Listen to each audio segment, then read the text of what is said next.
안녕하세요, 구독자 여러분. 구독과 좋아요는 채널 운영에 큰 힘이 됩니다. 안녕하세요. 저는 대전에서 작은 복지재단을 운영하며 살고 있는 30대 중반 여성입니다. 아이가 돌이 같 지나서 이것저것 챙겨줘야 할 게 많아서 육아하랴, 일하랴 정신없는 나날을 보내고 있네요. 제가 이렇게 사연을 쓰게 된 이유는 제 인생에서 가장 특이하고 어이없던 한 사람을 소개하고 싶어서입니다. 워낙 사람 미워하면 안 된다는 소리를 듣고 자라서 남에게 싫은 소리를 못하고 사는 성격이에요. 그런데 제가 태어나서 처음으로 시원하게 한 방 먹인 사람이 있습니다. 바로 제 형님이에요. 어떤 사연인지 궁금해하실 게 뻔하니 지금 바로 사연 시작할게요. 저는 오래전 아버지가 사업 실패로 인해 안타까운 선택을 하시면서 친정엄마와 단둘이 살아왔습니다. 없는 형편의 엄마는 어렵사리 시장에서 생선 파는 일을 시작하셨어요. 그런 엄마에게 누가 되지 않고 자랑스러운 딸이 되기 위해 열심히 공부했고 학교에서 장학금과 기관의 도움으로 후원금을 받으며 학업을 마칠 수 있었습니다. 대학도 원하는 대학에 전액 장학금을 받으며 우수한 성적으로 졸업했고 졸업과 동시에 바로 취직을 했어요. 그곳에서 만난 남편과 인연이 닿아 연인 사이로 발전했고 결혼을 약속하게 되었죠. 저는 앞서 말씀드렸다시피 잘난 집안도 아니었고 내세울 게 없던 평범한 여자였어요. 그에 반해 남편은 부유한 집 아들이었고 딱 봐도 귀티가 좔좔 흐르는 멋있는 사람이었습니다. 당연히 저는 주눅이 들 수밖에 없었고 그런 저를 남편이 따뜻하게 보듬어 주었습니다. 시댁에 인사를 가게 되면서 막장 드라마처럼 저를 못마땅해 하시는 건 아닌가 많은 걱정을 했지만 다행이고 인자하신 시어머니가 저를 따뜻하게 잘 대해주셨습니다. 제 사정을 다 알고도 가정 형편은 중요하지 않고 사람 마음 됨됨이가 중요한 거라며 며느리로 인정해 주셨죠. 그렇게 주위의 축하를 받으며 결혼식을 올렸고 2년 뒤 아파트가 완공되면 입주하기로 하고 시댁살이를 하게 되었답니다.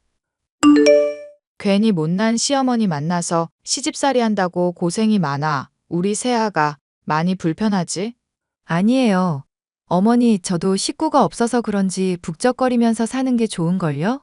이렇게 어머니도 맨날 보고 같이 보내는 시간이 많아서 저는 오히려 좋아요. 그래도 시댁이라 많이 불편할 텐데 기특하구나. 뭐 필요한 건 없니? 네, 괜찮아요. 이모님도 잘 챙겨주시고 저도 많이 배우고 있어요. 그런다니 다행이구나. 저희가 오히려 짐이 되는 거 아닌가 몰라요. 앞으로 살면서 저희가 효도할게요. 짐이라니 그런 말은 하지도 마라. 작은 애가 언제 장가가나 했더니 이렇게 참한 색시를 데리고 올 줄이야 알았겠니. 저 아직 많이 부족해요. 그래도 어머니가 이해해 주셔서 감사할 따름입니다. 사람이 처음부터 잘하진 않아. 조금씩 배워가면 되는 거야. 몇십 년을 다르게 살아왔는데 같이 살면서 안 부딪히는 게 이상하지. 혹시라도 동훈이가 속 썩이면 나한테 바로 말해. 내가 아주 혼을 내줄 테니까. 네, 그럴게요. 든든한 제 편이 생겨서 너무 좋아요. 나도 기분이 좋구나. 우리 앞으로 잘 지내보자. 남편에게는 위로형이 하나 있었는데 대학병원에서 산부인과 전문의로 근무하고 계셨어요. 처음에 인사드릴 때 그리고 결혼하기 전에 몇 번 식사 자리하면서 얼굴을 익혔는데 시어머니와 매우 비슷한 성격이었습니다. 최근에 방영했던 의사들이 나오는 드라마 속 주인공과 이미지도 매우 비슷했고요. 그에 반해 손이 동서인 형님은 첫인상이 매우 강했습니다. 생긴 것 자체도 뮤지컬 배우처럼 인상이 도드라졌는데 성격이 쾌활한 건지 아무 생각이 없는 건지 행동도 대범했거든요.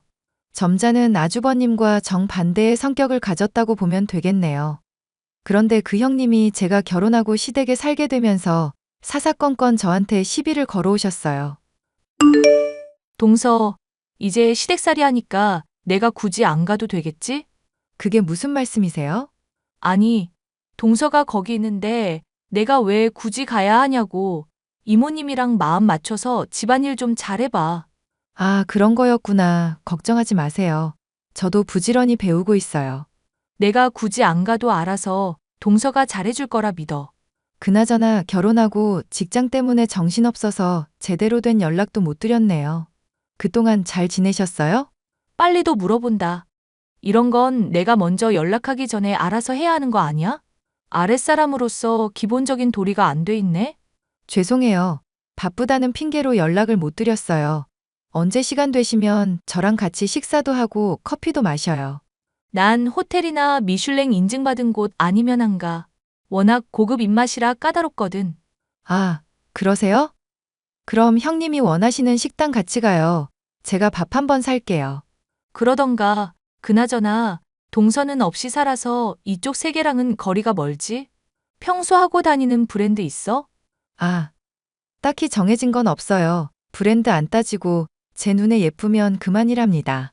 그럼 명품도 없어? 우리 집안에 먹칠을 하려고 작정했구나. 싸구려 가방을 메고 다닌단 말이야?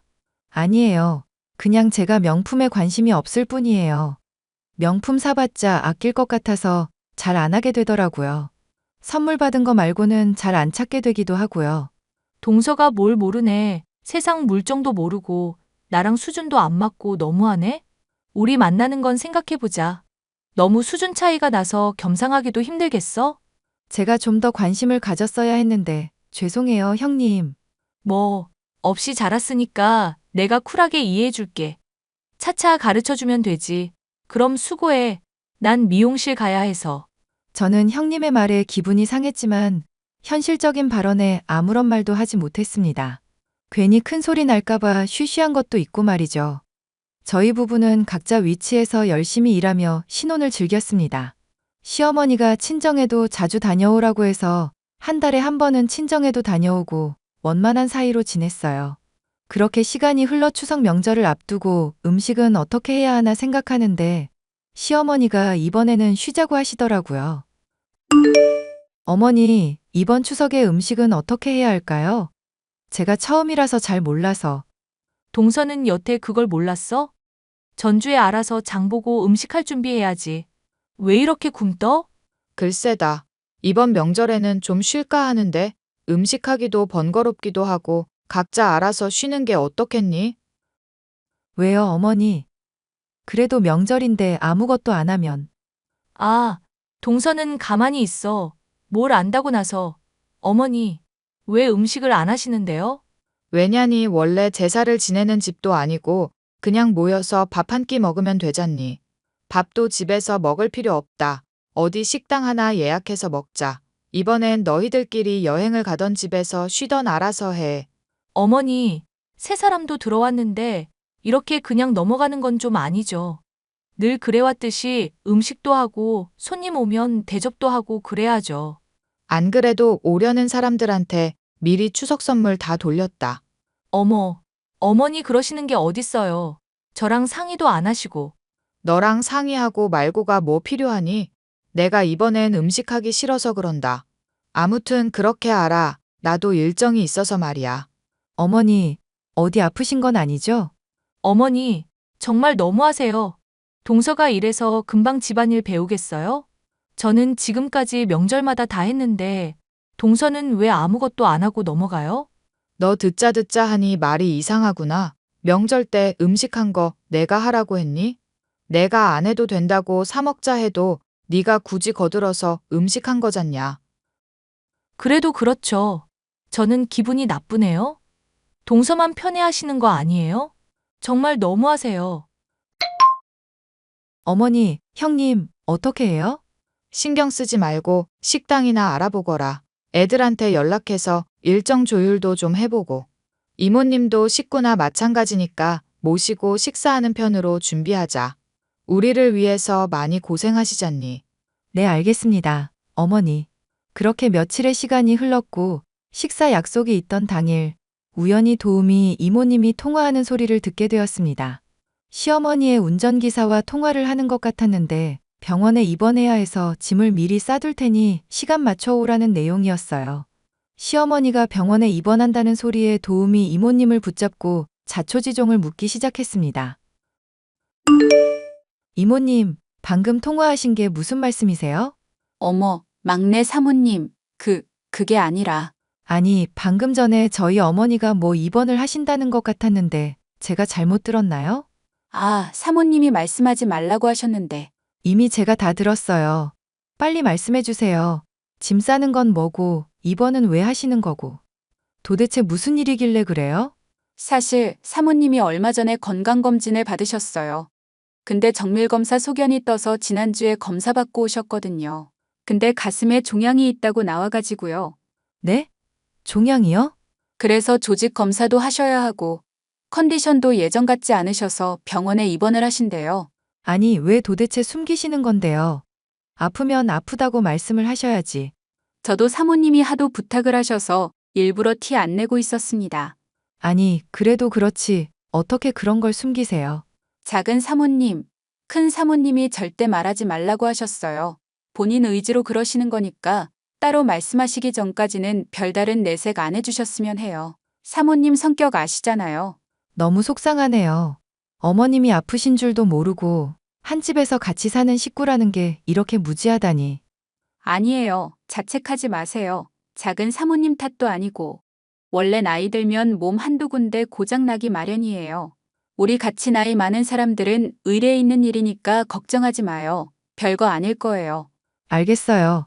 따로 내색은 안 할게요. 알고 보니 얼마 전에 시어머님이 건강검진을 받았는데 정밀 검사를 했고 가슴 부분에서 종양이 발견됐다고 하는 겁니다. 조직 검사도 해야 하고 여러 가지 검사를 더 해야 해서 병원에 3일 정도 입원해야 하는 상황이었던 거고요. 시어머니가 암일지도 모르는 상황에 멘붕이 왔고 큰 충격을 먹을 수밖에 없었습니다. 도우미 이모님의 간곡한 부탁에 결국 모른 채 하고 어렵사리 식사 자리를 마무리할 수 있었어요. 하지만 도무지 마음이 편치 않더군요. 결국 집에 돌아와서 시어머니를 찾아가 솔직하게 이야기를 했습니다. 어머니, 주무세요? 아니다, 들어오거라. 무슨 일 있니? 피곤할 텐데 쉬지 않고. 저 드릴 말씀이 있어서요.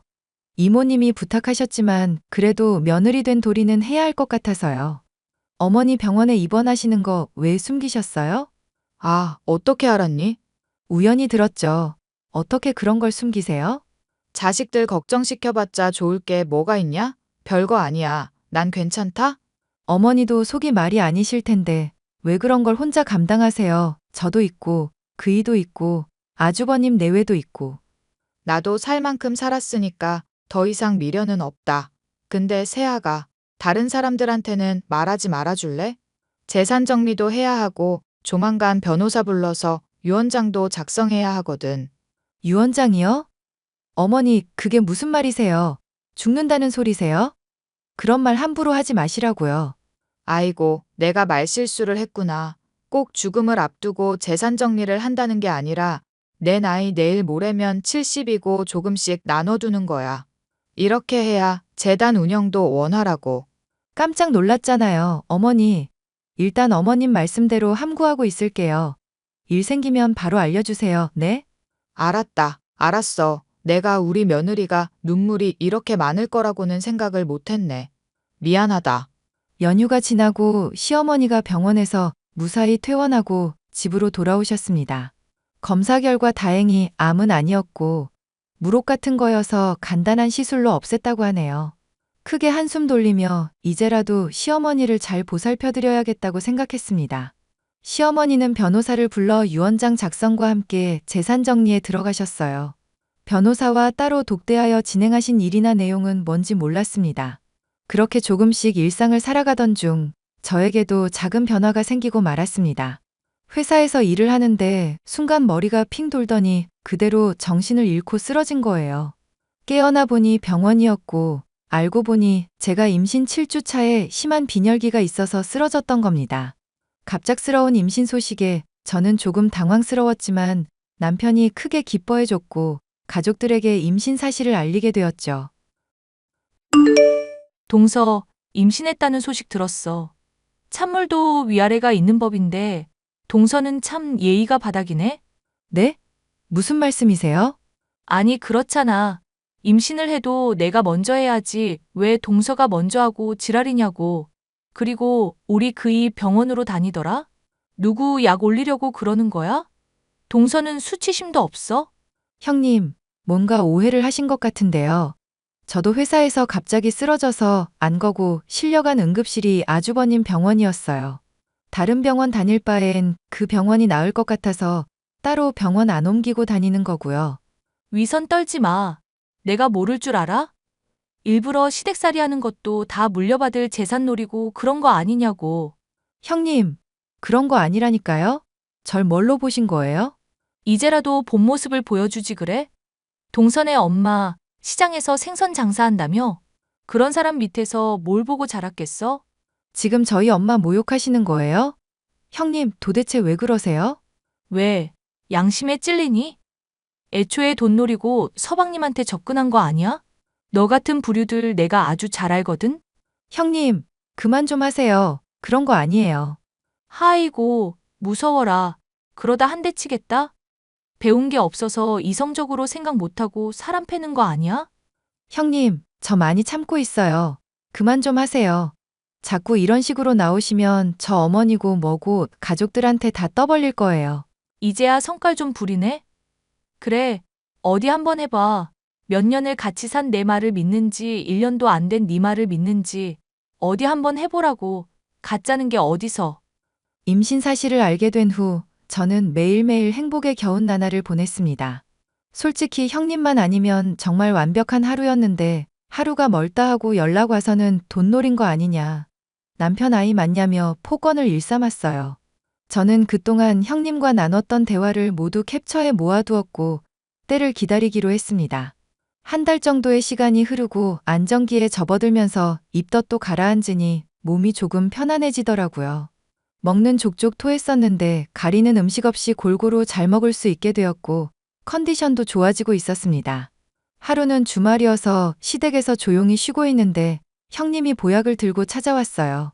하필 가족들이 모두 다 외출한 틈이었고 찝찝했지만 차 한 잔 내주며 응대하게 되었죠. 동서, 아직 배도 안 나왔네? 혼자 아주 팔자가 좋네? 형님, 어쩐 일이세요? 내가 시댁에 마음대로 못 와? 내가 오는 게 달갑지 않나 봐? 아, 그런 뜻으로 이야기한 게 아니었어요. 오해하셨으면 죄송합니다. 친정에서 그따위로 배웠어? 애 떨어지는 약 지워왔으니깐 얼른 먹어. 이게 뭐예요?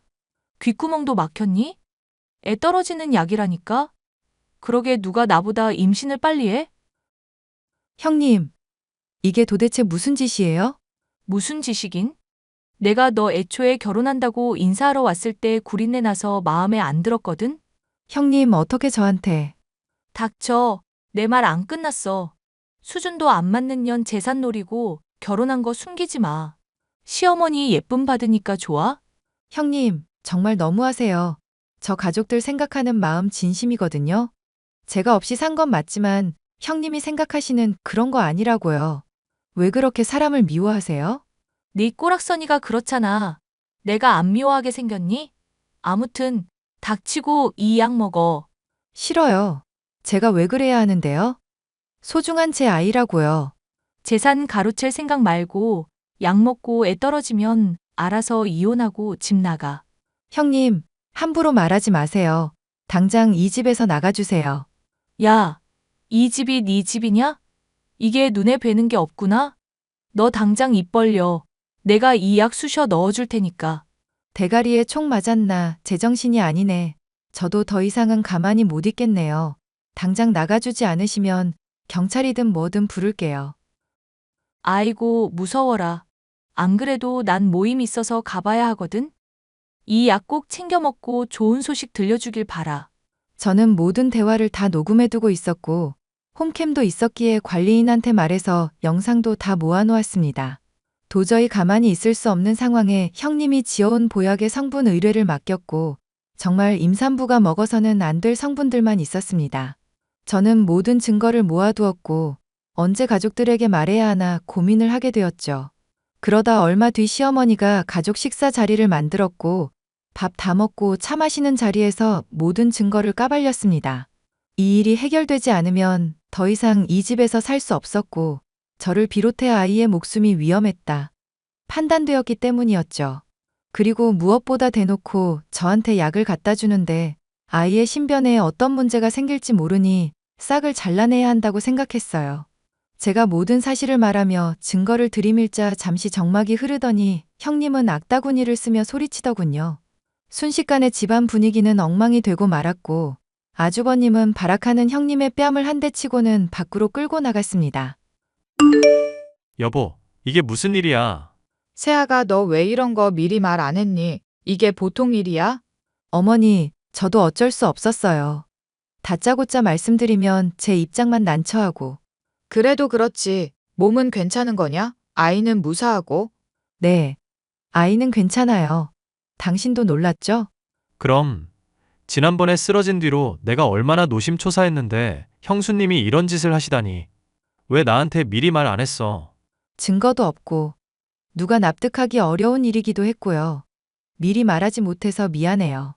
이런 것도 모르고 말도 안 되는 수모겹게 해서 미안하다. 너희들 당장 분가할 준비해라. 어머니, 그럴 필요 없어요. 이제 가족들이 알았으니까 위험할 일도 없고요. 내가 신경 썼어야 했는데 바쁘다는 이유로 그러질 못했어. 진심으로 사과할게. 당신한테 좀 더 신경 쓸게. 괜찮아, 여보. 내 몸은 내가 지켜야지. 세아가 그런 말 하지 말아라. 그러지 말고 이참에 회사 그만두는 게 어떻겠니? 슬슬 배도 불러오고 너 빈혈도 있어서 몸이 말이 아닐 텐데. 안 그래도 생각하고 있었어요. 상태가 좋아지긴 했지만 몸에 무리가 가긴 하더라고요. 그럼 회사 관두고 이왕 이렇게 된 거 몸조리나 제대로 하자. 내가 에스테틱 끊어줄 테니까 마사지도 다니고 그러렴. 네, 감사해요, 어머니. 결국 아주버님 부부는 이혼을 하기로 했습니다. 아주버님은 저에게 매일 연락해 미안하다며 사과를 하셨죠.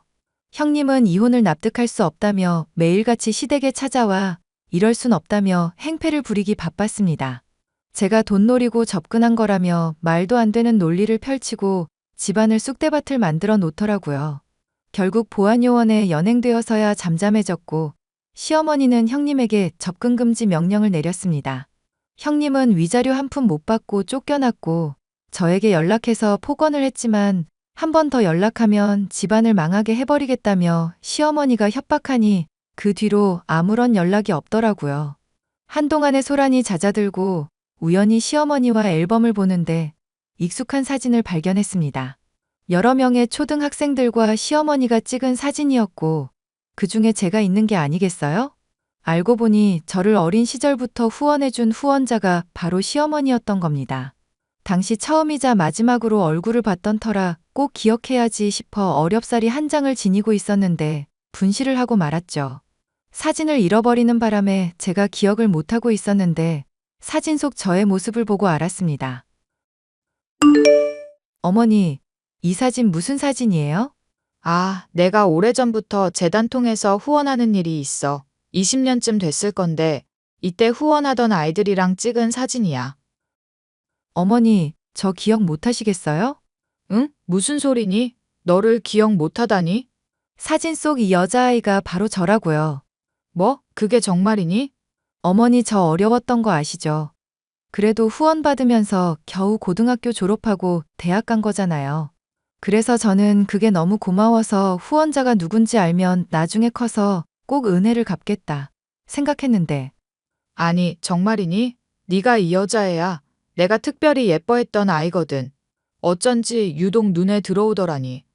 제가 사진을 잃어버리는 바람에 후원자 얼굴을 잊고 지냈어요. 사는 게 힘들다는 이유로 잊고 지냈는데 이렇게 만났네요. 어머, 정말 신기하다. 내가 그때 사연 듣고 얼마나 가슴이 아팠던지. 사실 나도 비슷한 처지란다. 그래서 더더욱 애정이 갔었고 우리가 이렇게 만날 인연이었나 보네. 그러게요. 어머니, 늦었지만 감사해요. 그때 어머니 도움 아니었으면 지금의 저도 없었어요. 정말 감사합니다. 어쩜 잘 컸네. 잘 컸어. 내가 다 뿌듯하구나. 앞으로 살면서 어머님이 베풀어 주신 거 갚아나갈게요. 열심히 사는 모습 보여드릴 테니까 오래오래 행복하게 사셔야 해요. 그래 알겠다. 아휴, 우리 새아가.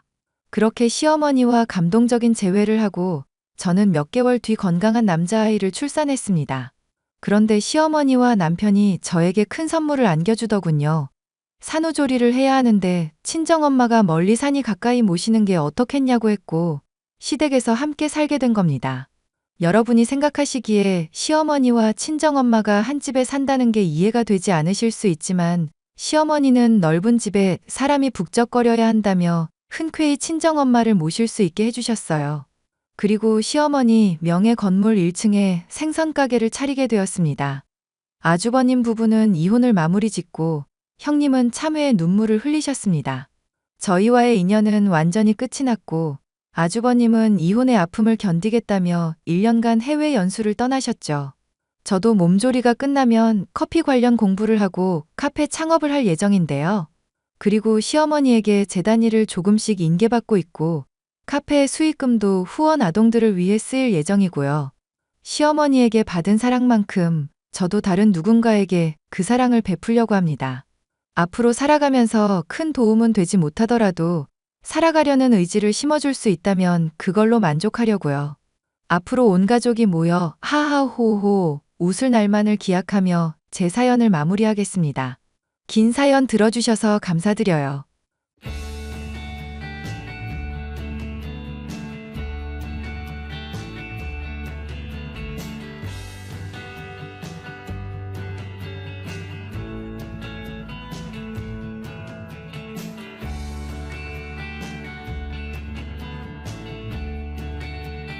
형, 아직도 짐 안 쌌어?